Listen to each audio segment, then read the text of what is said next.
மாவட்டம் கோவில்பட்டி ரயில் நிலையத்தில் ரயில் மறியல் போராட்டத்தில் ஈடுபட முயன்ற தமிழ்நாடு அனைத்து விவசாயிகள் சங்கத்தினர் கைது செய்யப்பட்டனர்.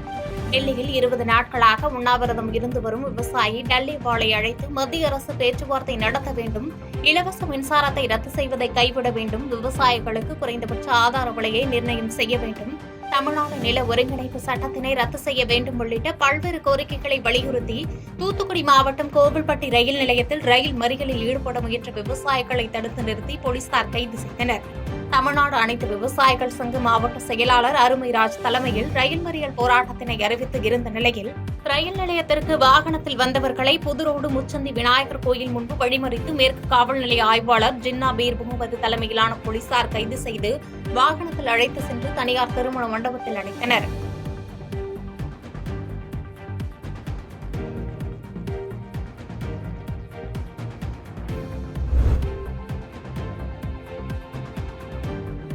அணியாபுரம் புதூர் கிராமத்தில் 6வது சுற்று கோமாரி நோய் தடுப்பூசி பணியை மாவட்ட ஆட்சித்தலைவர் உமா தொடங்கி வைத்தார். நாமக்கல் மாவட்டத்தில் கால்நடைகளுக்கு 6வது சுற்று கோமாரி நோய் தடுப்பூசி பணி இன்று முதல் 21 நாட்கள் நடைபெறவுள்ளது. மாவட்டத்தில் மொத்தமுள்ள 2,98,400 கால்நடைகளுக்கு இத்தடுப்பூசி போடப்பட உள்ளது. இந்நிலையில் மோகனூர் ஊராட்சி ஒன்றியம் அணியாபுரம் புதூர் கிராமத்தில் கால்நடைகளுக்கான 6வது சுற்று கோமாரி நோய் தடுப்பூசி போடும் பணியை மாவட்ட ஆட்சித்தலைவர் உமா தொடங்கி வைத்தார்.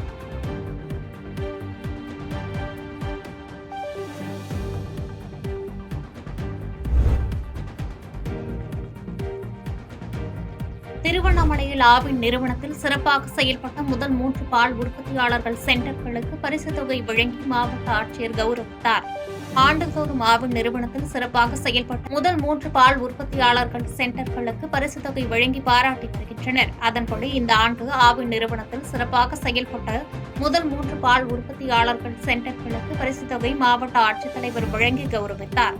திருவண்ணாமலை மாவட்ட கூட்டரங்கில் நடைபெற்ற இந்நிகழ்ச்சியில் ஆவின் துணை பொது மேலாளர் தனசேகரன் உள்ளிட்டோர் உடனிருந்தனர்.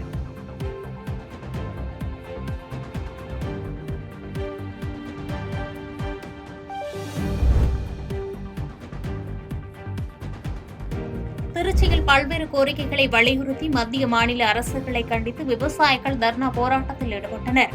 விவசாயிகள் உற்பத்தி செய்யும் பொருட்களுக்கு லாபகரமான விலை வேண்டியும், விவசாயிகள் வாங்கிய கடனை தள்ளுபடி செய்ய வேண்டியும், அவர்களுக்கு வழங்கப்படும் இலவச மின்சாரம் தொடர்ந்து வழங்கிடவும் உள்ளிட்ட பல்வேறு கோரிக்கைகளை வலியுறுத்தி திருச்சியில் தேசிய தென்னிந்திய நதிகள் இணைப்பு சங்கத்தின் மாநில தலைவர் ஐயா கண்ணு தலைமையில் 100க்கும் மேற்பட்ட விவசாயிகள் ரயில் மறியல் போராட்டத்தில் ஈடுபட முயன்றனர். அப்போது அவர்களை காவல்துறையினர் தடுத்து நிறுத்தியதால் ரயில் நிலையம் முன்பு அமர்ந்து தர்ணா போராட்டத்தில் ஈடுபட்டனர். இதனால் அங்கு பரபரப்பான சூழல் நிலவிய நிலையில் போராட்டத்தில் ஈடுபட்ட 100க்கும் மேற்பட்ட விவசாயிகள் குண்டுகட்டாக தூக்கி வேனில் ஏற்றி போலீசார் கைது செய்தனர். இதனைத் தொடர்ந்து செய்தியாளர்களிடம் பேசிய ஐயா கண்ணு, விவசாயிகளுக்கு எதிராக செயல்பட்டு வரும் மத்திய மாநில அரசுகளை கண்டித்து சாகும் வரை உண்ணாவிரத போராட்டத்தில் ஈடுபடுவோம் என எச்சரிக்கை விடுத்தார்.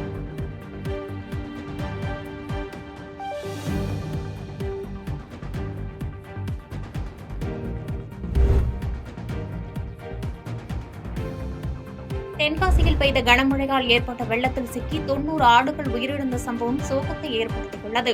தென்காசி மாவட்டம் ஆய்க்குடி பேரூராட்சிக்கு பகுதிக்குட்பட்ட கம்பளி கிராமத்தில் ஆட்டுப்பண்ணை அமைத்து மாரியப்பன், குத்தாலராமன் உள்ளிட்டோர் ஆடுகளை பராமரித்து வந்தனர். இந்த நிலையில் கடந்த 3 தினங்களாக தென்காசியில் பெய்த கனமழையின் காரணமாக கம்பளி கிராமத்தில் வெள்ளப்பெருக்கு ஏற்பட்டது. மேலும் ஆட்டுப்பண்ணைக்குள் புகுந்த வெள்ளத்தில் சிக்கி 90 ஆடுகள் நீரில் மூழ்கி பரிதாபமாக உயிரிழந்தன. இதையடுத்து உயிரிழந்த ஆடுகளின் உடல் ஜேசிபி இயந்திரம் கொண்டு குழி தோண்டி புதைக்கப்பட்டன. மேலும் பலியான ஆடுகளுக்கு உரிய நிவாரணம் வழங்க வேண்டும் எனவும் கோரிக்கை விடுத்துள்ளனர்.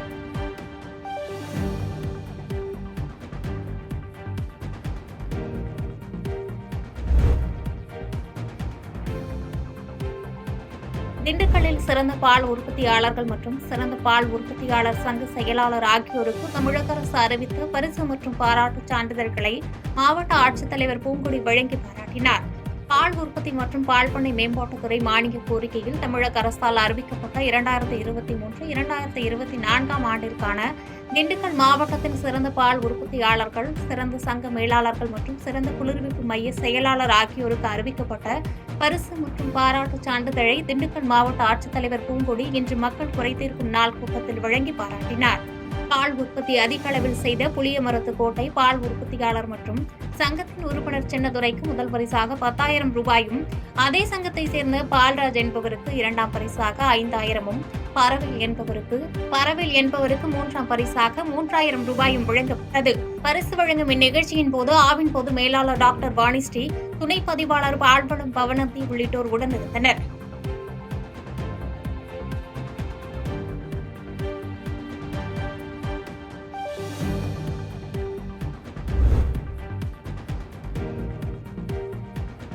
திண்டுக்கல் அருகே தொடர் மழையால் 30 ஏக்கர் பரப்பளவில் பயிரிடப்பட்டிருந்த நெல் பயிர்கள் நீரில் மூழ்கி சேதமடைந்ததால் விவசாயிகள் வேதனை அடைந்துள்ளனர்.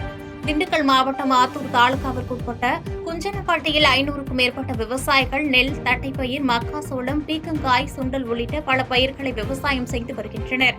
இந்த நிலையில் திண்டுக்கல்லில் பெய்த தொடர் கனமழையால் அப்பகுதியில் குளம் நிறைந்து மறுகால் ஓடியது. கண்மாய் பெருக்கெடுத்து மறுகால் ஓடிய மழைநீர் அருகில் உள்ள விளை நிலங்களுக்குள் புகுந்தன. இதனால் அங்கு பயிரிடப்பட்டிருந்த 30 ஏக்கர் பரப்பளவிலான நெல் நாற்றுகள் முழுவதுமாக நீரில் மூழ்கின. இதனால் நெற்பயிர்கள் அழுகி வீணாக்கின. இதனைத் தொடர்ந்து சேதம் குறித்து பேரிடர் மீட்புக் குழுவுக்கு தொடர்ந்து தகவல் கொடுத்தும் அலட்சியமாகவே பதிலளித்ததாக கூறப்படுகிறது. இதனையடுத்து மாவட்ட ஆட்சியர் அலுவலகத்தில் நடைபெற்ற விவசாயிகள் குறைதீர்ப்பு கூட்டத்தில் மழைநீரால் சேதமடைந்த நெல் பயிர்களுக்கு உரிய இழப்பீடு வழங்கிட வேண்டும் என விவசாயிகள் மாவட்ட நிர்வாகத்திற்கு கோரிக்கை வைத்தனர்.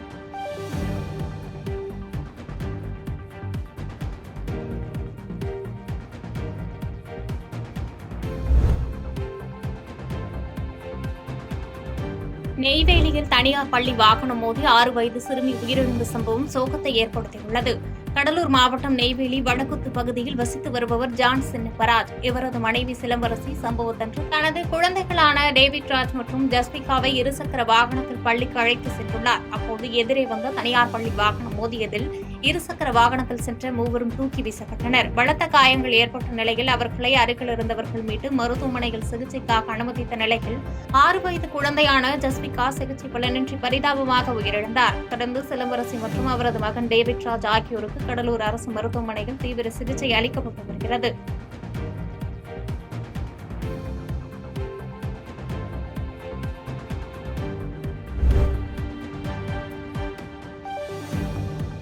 கரூரில் இடப்பிரச்சனையில் மிரட்டும் நபர்கள் மீது நடவடிக்கை எடுக்க கோரி பெண் ஒருவர் விஷமருந்திவிட்டு ஆட்சியர் அலுவலகத்திற்கு வந்ததால் பரபரப்பு ஏற்பட்டது.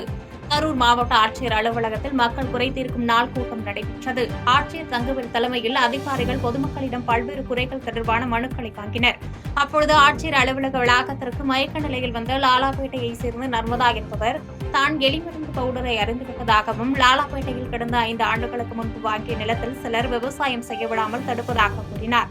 மேலும் இதுகுறித்து காவல்துறையில் புகார் அளித்தும் நடவடிக்கை எடுக்க மறுப்பதாகவும் கூறி மயங்கி அவரை போலீசார் ஆம்புலன்ஸ் மூலம் சிகிச்சைக்காக மருத்துவமனையில் அனுமதித்தனர்.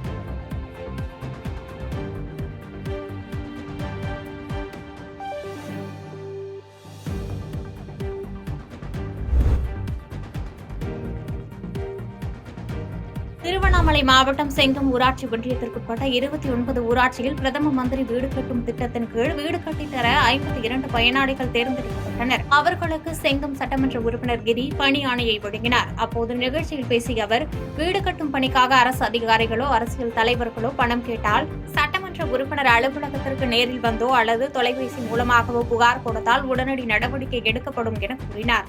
இந்நிகழ்ச்சியில் ஊராட்சி ஒன்றிய குழு தலைவர் விஜயராணிக்குமார், ஊராட்சி ஒன்றிய ஆணையர் கோவிந்தராஜுலு மற்றும் 29 ஊராட்சி மன்ற தலைவர்கள் கலந்து கொண்டனர்.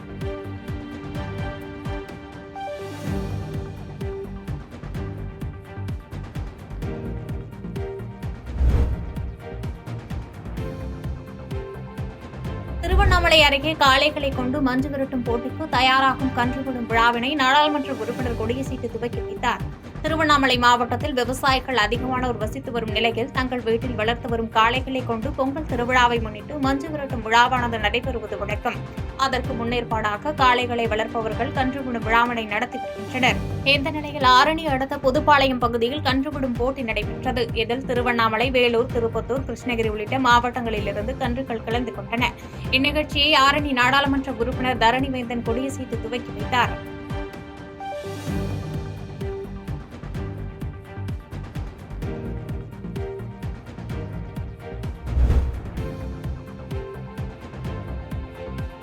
கார்த்திகை தீபத்தை முன்னிட்டு மெய்வழி சாலையில் 10,000 மண் அகல் விளக்குகள் ஏற்றி வழிபாடு நடைபெற்றது.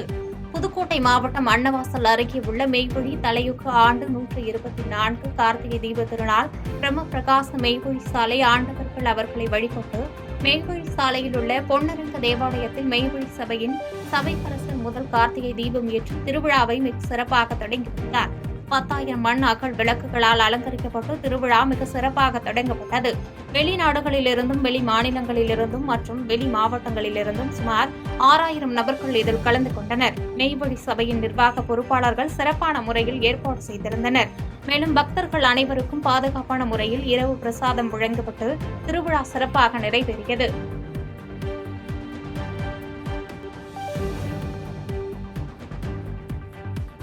பாதகம் செய்பவரை கண்டால் நாம் பயங்கொள்ளலாகாது பாப்பா, மோதி மிதித்து விடு பாப்பா, அவர் முகத்தில் உமிழ்ந்து விடு பாப்பா.